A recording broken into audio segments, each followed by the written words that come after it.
Udhna railway station બહાર દિન પ્રતિદિન વધતા રિક્ષાવાળાઓના ત્રાસ અને ટ્રાફિકની અવ્યવસ્થાને લઈને યાત્રીઓ ત્રાહિમામ પોકારી ઉઠ્યા છે.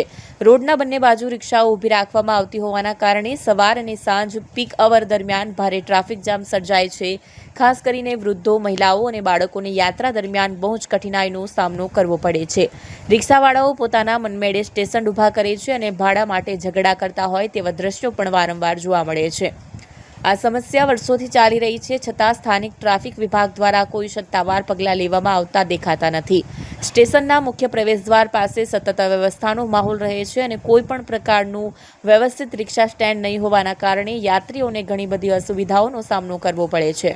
સ્થાનિક નાગરિકો અને યાત્રીઓ ટ્રાફિક વિભાગ તેમજ મનપાની માંગ કરી રહ્યા છે કે ઉધના સ્ટેશન બહાર વ્યવસ્થિત રિક્ષા સ્ટેન્ડ બનાવવામાં આવે અને અનધિકૃત રીતે ઊભી રહેતી રિક્ષાઓ સામે કડક કાર્યવાહી કરવામાં આવે, જેથી યાત્રીઓને આરામદાયક અને સુરક્ષિત અવરજવર મળી શકે.